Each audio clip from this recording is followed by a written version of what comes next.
오늘 수요예배 하나님의 말씀은 욥기 1장 21절에서 22절까지의 말씀입니다. 구약성경 욥기 1장 21절에서 21절까지의 말씀을 제가 봉독해 드리도록 하겠습니다. 이르되 내가 모태에서 알몸으로 낳았사온즉 또한 알몸이 그리로 돌아가올지라. 주시니도 여호와시요 거두시니도 여호와시오니 여호와의 이름이 찬송을 받으실지니이다 하고, 이 모든 일에 욥이 범죄하지 아니하고 하나님을 향하여 원망하지 아니하니라. 아멘. 우리 앞뒤 좌우로 한번 인사하면 좋겠습니다. 함께 인사하겠습니다. 하나님을 신뢰하는 예배가 됩시다. 오늘은 주님만을 의지합니다라는 제목으로 여러분께 말씀을 증거하도록 하겠습니다. 인생에 있어서 가만히 있어도 절로 찾아오는 것이 있습니다. 이걸 보고 세상에서는 행운이라고 하는데요, 내 노력과 상관없이 때로는 내가 아무것도 하지 않아도 찾아오는 게 바로 행운이라고 합니다. 그래서 사람들은 이 행운에 대해 막연한 기대감을 다 갖고 살아갑니다. 언제 자기에게 찾아올지는 모르지만 언젠가 찾아올 이 행운을 계속 기대하고, 또 구체적이진 않더라도 막연하게 기다리며 살아갑니다. 수많은 사람들이 매주 로또를 구매하는데요, 작년에만 이 로또 판매액이 6조를 넘었다고 해요. 그러니까 셀 수 없는 사람들이 매주 막연한 이 행운에 대해 기대를 하고 있습니다. 사람들은 이 돈을 행운이라고 생각하기 때문에 막연한 이 기대를 품고 살아가는 거죠. 옛날 우리 민족은 나에게 행운이 찾아오길 바라는 마음으로 그러니까 기우제를 많이 드렸습니다. 그러니까 기우제를 드리고 기우를 해야 내게 문제가 없겠지, 내가 평안하게 가겠지, 좋은 일만 있을 거야. 그러니까 안 좋은 일이 생기면 기우제를 잘못 드려서 그런가? 요즘 야구가 부상 선수들이 많다니까 고사를 잘못 드려서 그러나 이런 댓글들도 있더라고요. 그러니까 기우제를 우리가 드리면서 막연한 기대를 품고 또 행운이, 좋은 일이 찾아오기를 많이 바라고 있습니다. 근데 여러분, 우리 인생은 늘 행운만, 늘 좋은 일만 우리에게 찾아오는 것이 아닙니다. 어려운 일과 또 슬프고 낙심할 만한 일이 얼마나 많이 찾아오는지요. 남들에게 말하지 못할 고민과 어려움이 얼마나 많은지요. 사실 좋은 일보다 어려운 일이 더 많은 것 같습니다. 우리 주변에는 하나님을 믿으며 믿음을 지켜 살아가지만 어려움, 시험이나 또 환난 중에 살아가는 그리스도인들이 정말 많이 있음을 우리가 보게 됩니다. 그러니까 믿음 생활하면서 우리가 가장 갈등이 일어나고 마음이 이렇게 복잡한 것은 정말 신기하게 믿음 생활하는 믿는 신앙인들이 더 어렵게 살아간다는 것입니다. 그러니까 예수를 믿지 않는 사람들을 보니까 더 떵떵거리고 더 성공하고 더 부유하고 더 행복해 보이고, 미국의 성공한 IT 회사 CEO들, 또 여러분이 좋아하시는 명품 옷, 명품 가방, 이런 것들을 만드는 모든 회사 창업자들, 대표 CEO들의 90% 이상이 동성애자라고 하죠. 그러니까 창조 원리를 거스르는 하나님과 대적한 사람들이 더 잘 살아요. 더 엘리트고요, 더 부유하게 살아갑니다. 그러니까 예수 믿는 우리는 정직하게 살아가려 하는데 거짓말하고 사기치고 또 수단과 방법을 가리지 않고 살아가는 사람들이 더 잘 사는 것 같은 그런 세상인 거예요. 근데 여러분, 이상하지 않습니까? 진정 하나님을 믿는 신앙이라면 하나님께 영광 돌리며 우리가 만사 형통한 삶을 영위하며 살아가야 되는데, 오히려 세상 사람들로부터 조롱과 멸시도 많이 당하게 됩니다. 사람들에게 무시를 당하면서 신앙생활을 하기도 합니다. 어린이 초등학생 경우는 학교에서 교회 다니는 사람 손들어 보라 했더니 본인이 손을 못 들어가지고 하나님 앞에 너무 죄송하다, 이렇게 우리가 사람들 앞에 부끄럽게 이렇게 신앙생활을 한다고 생각할 때도 있습니다. 그런 가운데 우리는 이런 질문을 하기도 합니다. 예수를 믿고 왜 이렇게 힘든 일이 많은 것일까? 아니, 우리는 예수를 잘 믿고 있는데 어려운 일은 왜 이렇게 많은 것일까? 오늘도 우리가 교회당에 나와서 풍성한 은혜와 충만한 일을 우리가 경험하고 당장 교회 문 밖을 나가면 해결해야 될 문제들, 고민들은 그대로 변함없이 있습니다. 그래서 우리는 이런 문제들 앞에 어떻게 해야 될까? 성경이 쓰여진 초대교회 당시에는 예수를 믿음 그 자체가 문제였습니다. 그 당시에는 예수를 믿음 그 자체가 어려움이었어요. 예수를 믿으면 죽었기 때문에, 예수를 믿으면 늘 죽을 위기에 처한 삶이었기 때문에, 아니 예수님의 부활을 직접 체험하고 부활을 직접 목격하고 예수님과 동행하고 예수님과 함께 거닐면서 세상이 알지 못하는 복음의 비밀을 알았는데 현실은 더 어렵고 죽음의 위기로 빠지는 그런 상황이었어요. 예수를 믿었더니 돌아오는 건 박해와 핍박. 그래서 실제로 초대교회 많은 성도님들이 대부분 순교를 했습니다. 예수를 믿는 삶이 얼마나 고단하고 어려운 당시의 삶이었겠습니까? 그래서 때때로는 우리가 예수를 믿는 것에 후회를 하기도 합니다. 우리 인생에는 참 후회하는 일이 많죠. 저도 오늘도 저는 후회를 했는데요. 오늘 교회를 나오면서 날씨가 너무 더운데 정장을 다 갖춰 입고 나와버린 거예요. 엘리베이터를 기다리는 그 순간부터 땀이 나기 시작하더니 내가 이 정장을 안 입고 교회 와서 갈아입었어야 되는데, 그러니까 오늘 하루만 해도 후회한 일이 얼마나 많은지요. 때로는 우리는 인생 전체를 두고 후회하기도 합니다. 우리가 때로는 이런 생각들을 많이 하지 않습니까? 우리가 젊었을 때, 우리가 대학생 때, 청년의 때 이렇게 해볼 걸. 저도 고등학생 때 공부를 더 열심히 해볼 걸. 대학생 때 이리저리 해외도 많이 다녀보고 열심히 이것저것 준비해 볼 것. 그러면 지금 내가 어떻게 다른 삶을 살고 있지 않을까? 이런 인생 전체를 두고 후회를 많이 하기도 합니다. 근데 후회라는 것은 그 단어의 뜻이 나중에 우리가 돌아봤을 때 더 나은 선택이 있었음을 깨닫고 지금 현재 내가 안타까워하는 그런 마음인 거예요. 그러니까 후회에 있어서 가장 큰 부분은 마음이 옮겨지는 것입니다.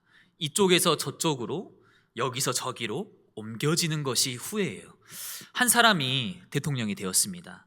근데 대통령이 된 걸 후회하면 어떻게 되죠? 대통령을 하고 있어도 대통령에 대한 마음이 없는 거예요. 이미 마음은 다른 데 있는 거예요. 제가 목사가 되었는데 목회자가 된 걸 후회하면 어떻게 되겠습니까? 목사의 일을 더 이상 하기 어려운 거예요. 목사의 마음이 없으니까.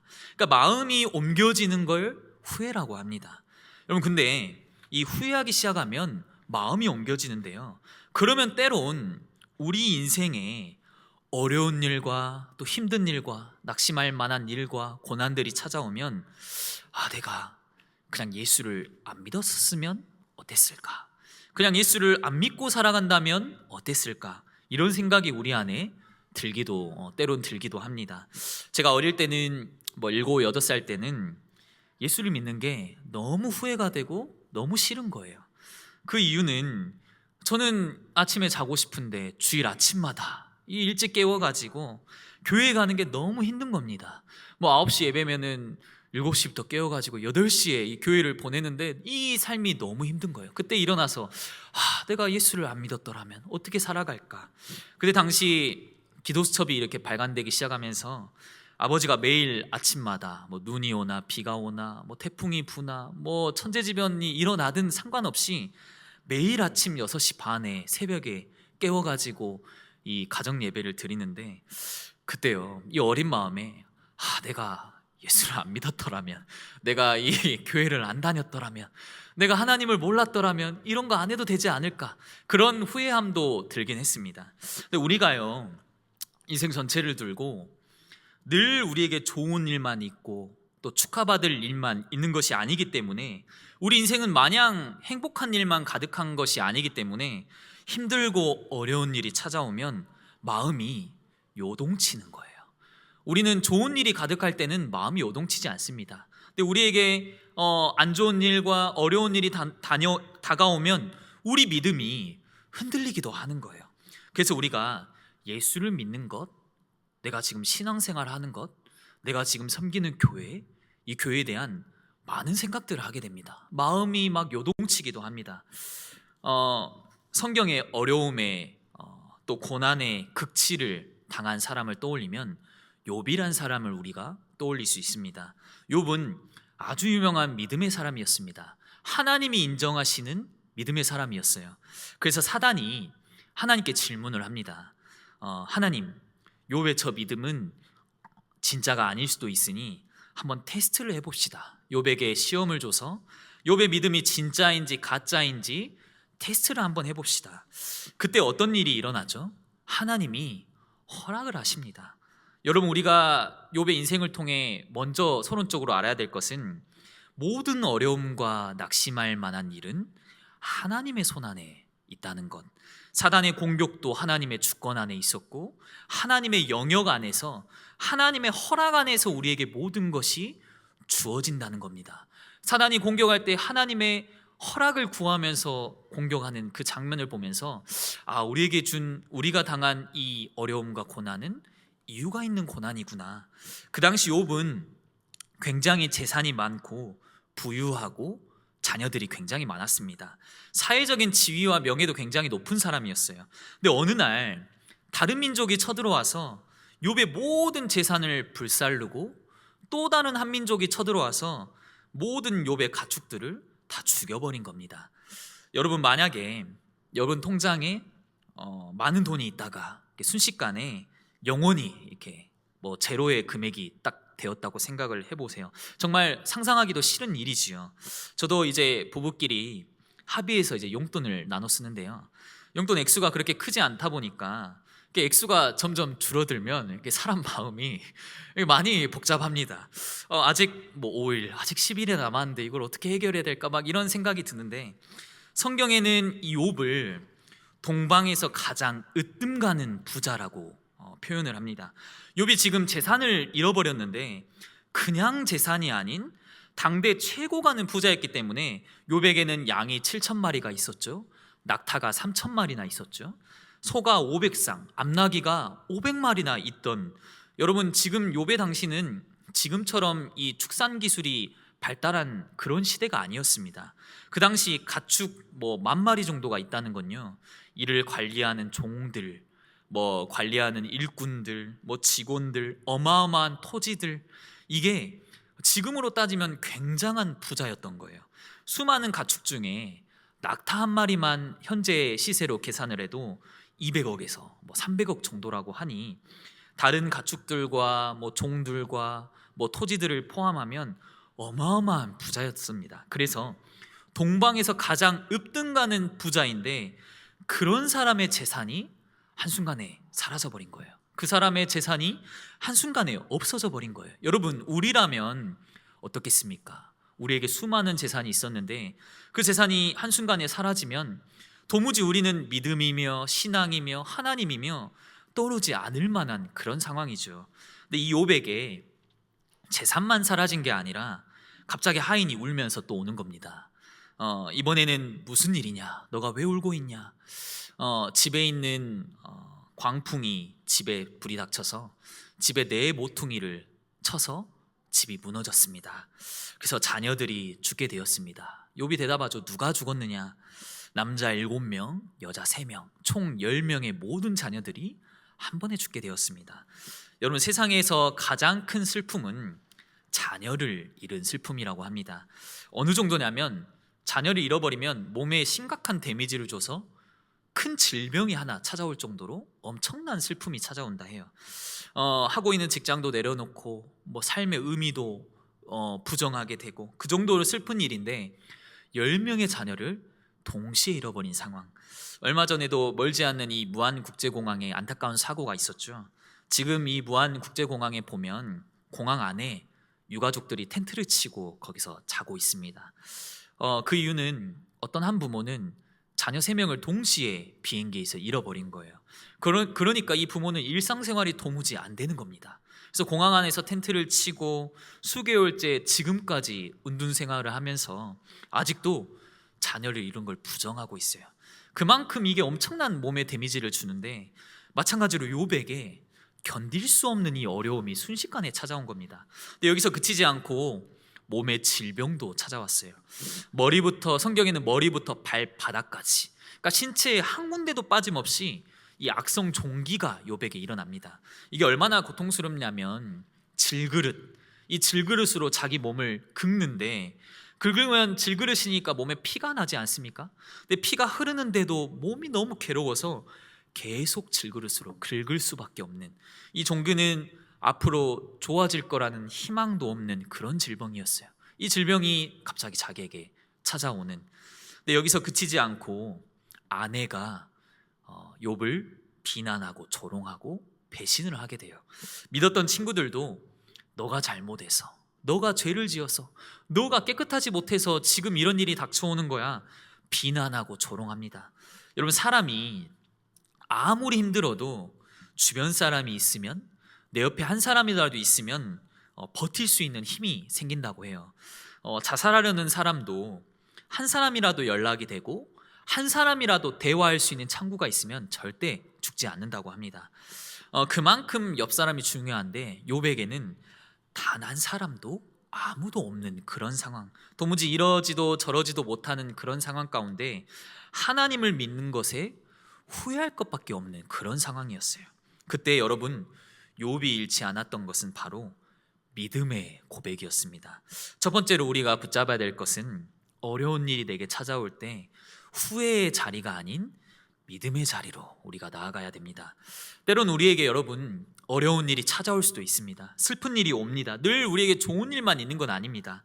낙심한 일이 많습니다. 하지만 그때 우리가 후회와 낙심의 자리가 아닌 믿음의 고백을 하나님은 기다리고 계세요. 여러분, 제가 기다리신다라고 표현을 했습니다. 우리에게 있는 어려움을 하나님은 다 알고 계십니다. 하나님은 우리를 외면하고 계신 게 아니라 다 알고 계세요. 때론 일부러 주시기도 합니다. 모든 문제는 하나님의 주권과 하나님의 허락 안에서 주어지기 때문에, 우리에게 왜 신앙생활하면서 내게 자꾸 어려운 일이 오나요? 왜 우리 교회에 어려운 일이 오나요? 하나님은 우리가 믿음 고백하기를 기다리고 계세요. 원하고 계세요. 그래서 우리가 하나님만 바라보기를 지금 원하고 계신 거예요. 하나님은 다 알고 계십니다. 무엇을 알고 계실까요? 사람은 아주 연약한 존재라는 걸. 그래서 우리가 좋은 일과 행복한 일만 가득하면 하나님을 찾지 않을 것을 하나님은 다 알고 계신 거예요. 우리에게 늘 희소식만 있으면 신앙의 이유를 찾지 않을 것을 하나님은 알고 계신 거예요. 그래서 이번 주 강단 말씀처럼 하나님이 이스라엘 백성을 출애굽하셨는데, 출애굽하자마자 이스라엘 백성이 펼쳐진 땅은 어디예요? 광야 땅인 거예요. 광야 땅으로 하나님이 이스라엘 백성을 내모신 겁니다. 우리 인생이 광야 땅을 걸어가는 그런 인생. 욥은 그래서 이 본인에게 찾아온 문제들 가운데 믿음의 고백들을 지켰습니다. 오늘 본문 21절에 보면 이런 고백이 나옵니다. 욥이 이렇게 고백합니다. 주시니도 여호와시요 거두시니도 여호와시니, 나에게 주신 분도 하나님이시고 내게 허락하신 분도 하나님이신데 하나님이 다시 걷어가시는데 제가 불신앙할 게 뭐가 있겠습니까? 라고 고백하는 거예요. 내게 있는 자녀들, 내게 있는 재산들 다 하나님이 걷어가신 건데, 하나님이 또 주신 건데 내가 무슨 말 할 게 있겠습니까? 또 욥이 이렇게 고백합니다. 2장 10절에는 우리가 하나님께 복을 받았은즉 재앙도 받지 아니하겠느냐. 우리가 하나님께 복을 받은 존재인데 하나님이 재앙을 주시면 재앙도 받아야 되지 않겠느냐. 하나님이 고난을 주시면 이유가 있으니까 고난을 받아야 되지 않겠느냐. 성경에 고난을 받은 대표적인 인물로 욥도 있지만 또 다른 인물이 있습니다. 바로 예수님이세요. 예수님도 재앙과 고난을 후회와 낙심과 불신앙의 자리가 아닌 믿음의 자리로 기꺼이 받으셨습니다. 여러분, 예수님은 하지 않아도 되는 일을 진행하셨습니다. 예수님이 여러분 왜 죽으셔야 됩니까? 죽을 이유가 하나도 없는 거예요. 세상을 창조하신 이가, 세상을 주관하신 이가 어떻게 인간의 죄를 뒤집어 쓸 수가 있겠습니까? 십자가를 통과하실 이유가 전혀 없는데 십자가를 짊어지셨습니다. 온갖 고통과 어려움과 비참함을 다 당하셨습니다. 사람들이 겪는 이 고난과 비교할 수 없는 참담한 고통을 당하셨어요. 예수님을 십자가에 못 박히러 가는 그 길거리에 채찍질하고 또 예수님을 공격하는 사람들의 표정은 웃고 있었어요. 예수님을 비웃었던 거죠. 조롱했던 거죠. 무시하고 비난했던 거죠. 그걸 예수님은 다 짊어지셨습니다. 여러분, 세상 모든 사람은 살기 위해 발버둥 칩니다. 죽기 위해 살아가는 사람은 없습니다. 오늘 여러분이 여기 왜 있으시죠? 살아가기 위해서. 여러분이 오늘 점심 식사, 저녁 식사를 왜 하셨죠? 살기 위해서. 여러분 오늘 집에 가서 잠을 왜 주무시죠? 살아가기 위해서. 잠을 실제로 3, 4일 잠을 안 자게 되면 사람은 죽는다고 하죠. 먹을 것도 계속 못 먹으면 사람은 죽습니다. 여러분, 우리가 운동을 왜 하죠? 건강하게 오래 평안하게 살아가기 위해서. 여러분, 제 할머니는 늘 우리 집에 와가지고 애구 주겠다, 뭐 이제 죽어야겠다, 이런 말을 달고 사십니다.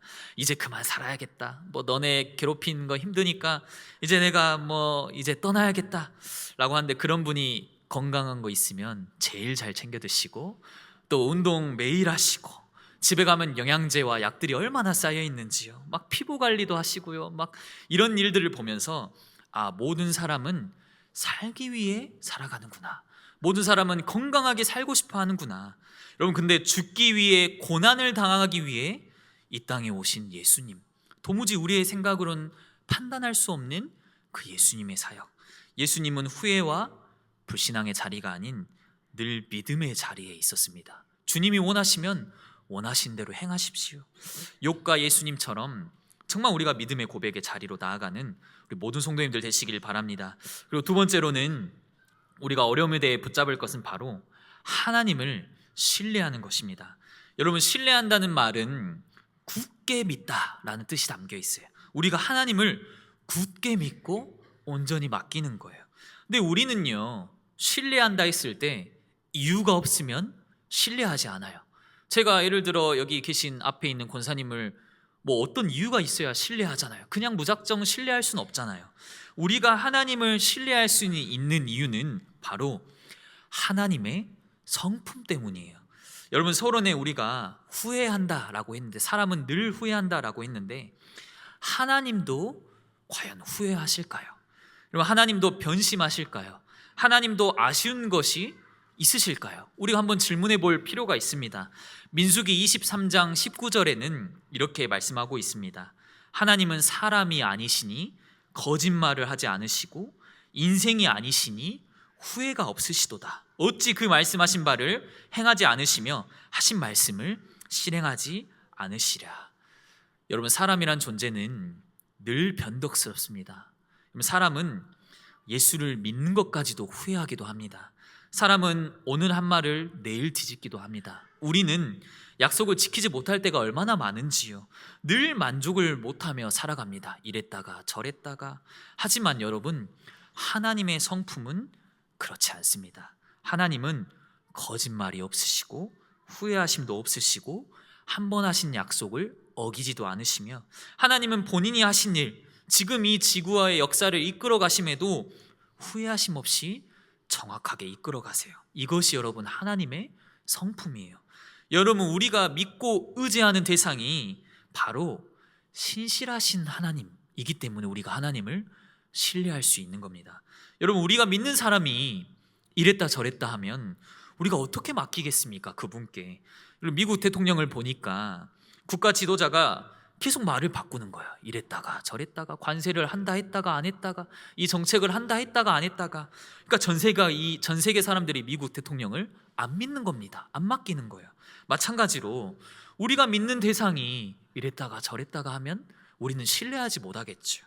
그러나 우리가 믿는 분, 우리가 의지하는 하나님은 한 번 하신 약속은 반드시 지키시며 말씀하신 바를 반드시 행하시며, 그 말씀은 변하지 않는 영원한 말씀이기 때문에, 그래서 우리가 이 고난 중에도 하나님을 신뢰할 수 있는 이유가 여기에 있습니다.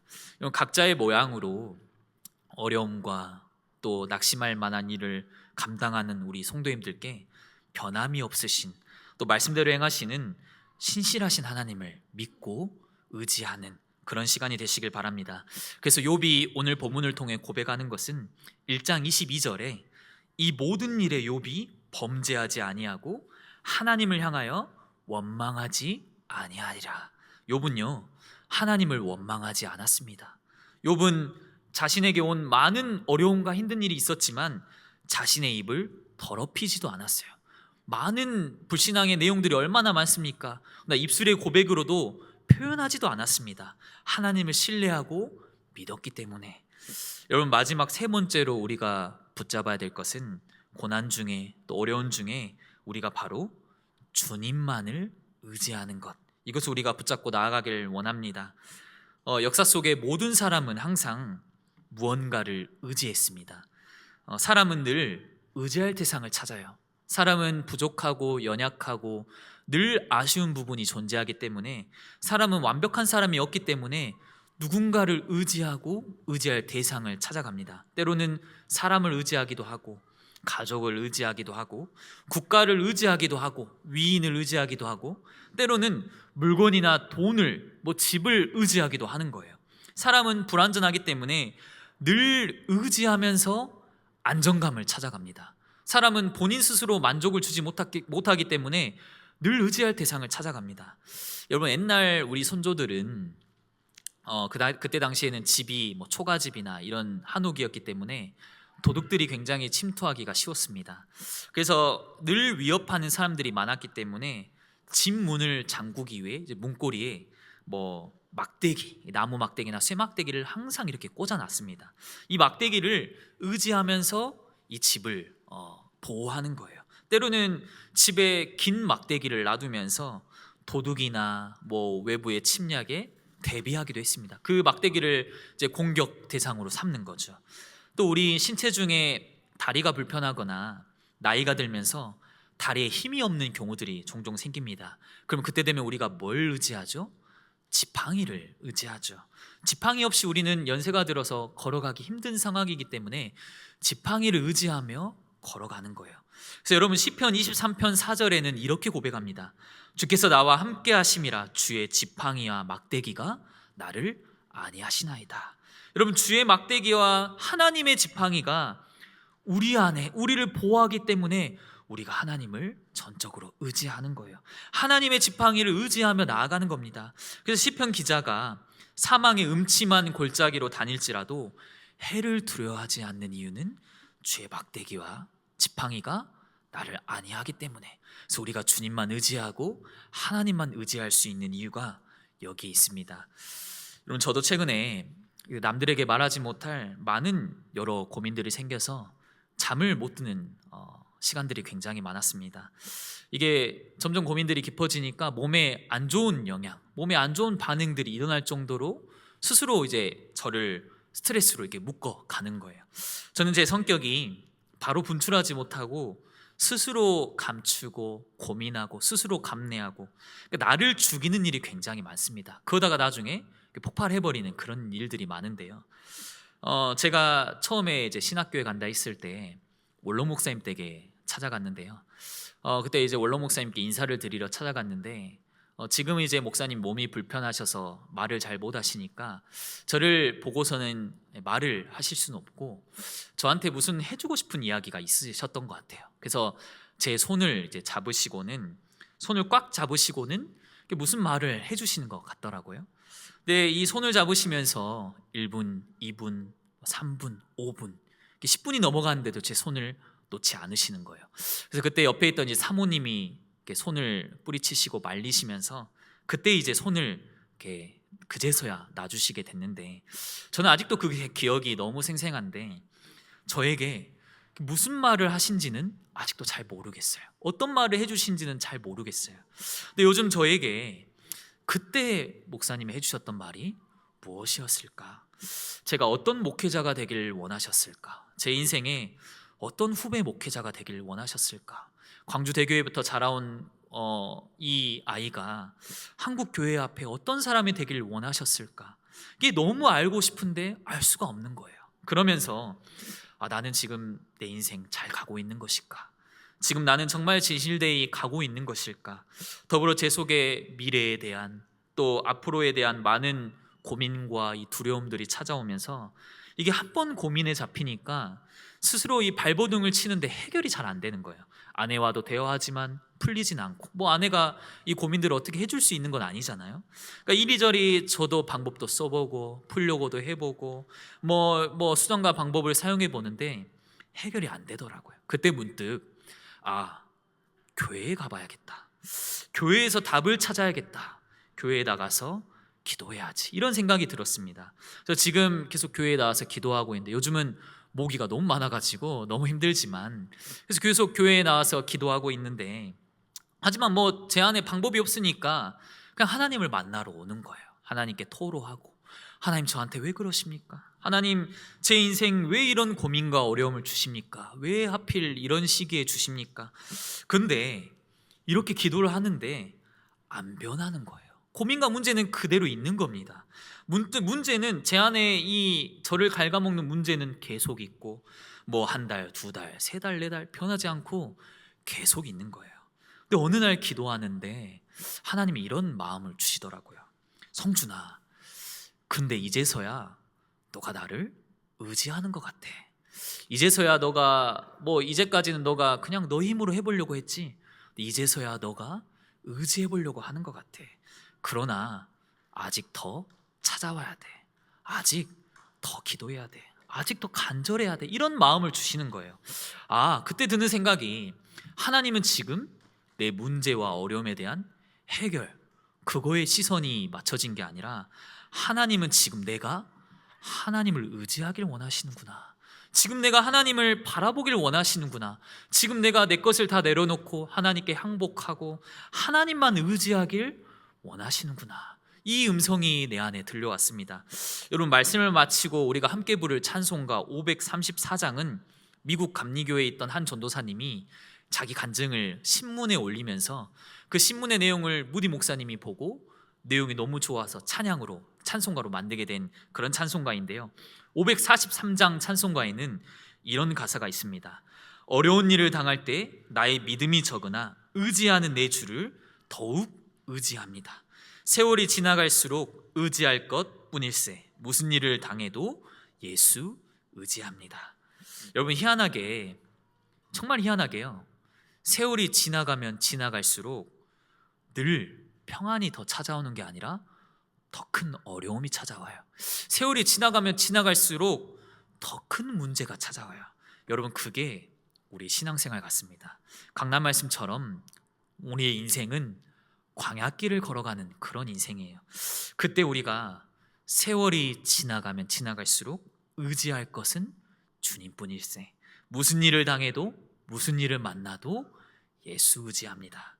이 고백이 주님만을 의지하고 하나님만을 신뢰하고 하나님을 향한 믿음의 고백, 나아가는 모든 여러분의 고백이 되길 원합니다. 결론입니다. 제가 한 찬양을 소개하면서 말씀을 마무리하고자 합니다. 제가 요즘 반복해서 계속 듣고 있는 찬양인데요, 제가 지쳐있을 때 아무런 의지할 곳도 없고 또 혼자 이겨내야 하는 그런 상황, 목회자는 누군가에게 고민을 많이 털어놓을 수가 없습니다. 저 혼자 감당해야 되는 그런 상황 가운데 이 찬양을 듣게 되었고 그냥 하염없이 눈물을 흘리게 된 그런 찬양입니다. 주의 자녀로 산다는 것은, 찬양 가사를 소개하고 오늘 설교를 마치려고 합니다. 스크린을 보시면 글이 함께 올라갈 건데요, 제가 읽을 때 눈으로 확인해 주시면 좋겠습니다.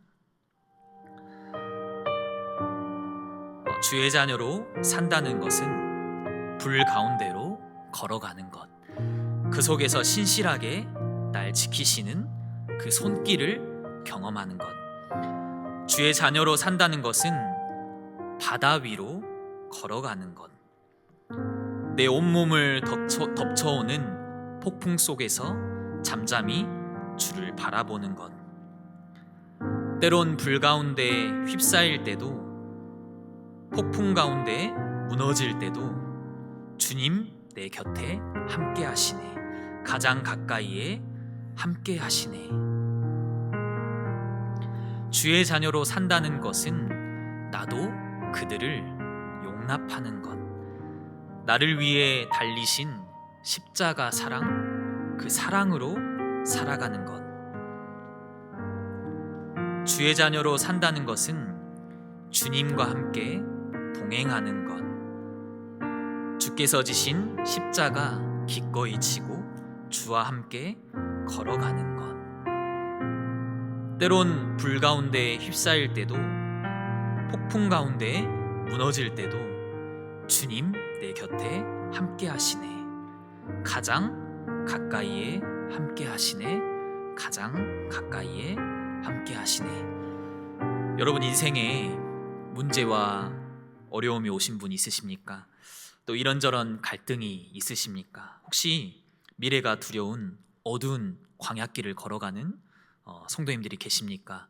또 교회 안에 여러 가지 갈등을 겪고 계신 분들 계십니까? 교회는 사람이 있는 공간이기 때문에 세상에 많은 갈등이 동시에 일어날 수밖에 없습니다. 그러나 여러분 반드시 알아야 될 것은 하나님은 외면하지 않으시고 하나님은 내 곁에 늘 함께 하십니다. 함께 하시는데 그냥 함께 하시는 게 아니라 가장 가까이에 함께 하십니다. 우리 인생의 고난과 어려움과 문제가 찾아오더라도 욥처럼 우리 예수님처럼 이 고난을 믿음의 고백으로 바꿀 수 있는 우리 일교회 성도님들 되시길 바랍니다. 기도하겠습니다. 하나님 감사합니다. 오늘 함께 나눌 말씀처럼 우리가 하나님을 의지하고 하나님을 신뢰하고 하나님을 향한 믿음의 고백으로 내 모든 시선을 바꿀 수 있는 우리 일교회 모든 성도님들 될 수 있도록 인도하여 주옵소서.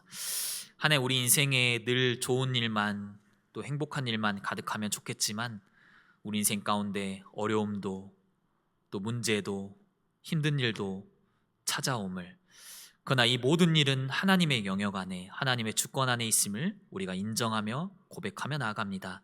힘들고 지친 현장 가운데 또 일상 가운데 있는 성도님들이 오늘 말씀을 통해 새 힘을 얻게 하시고 하나님을 신뢰함으로 신실하신 하나님을 의지함으로 모든 것을 이겨낼 수 있는 새 힘과 새 은혜를 부어 주옵소서. 또 살아계신 주 예수 그리스도 이름으로 기도합니다. 아멘.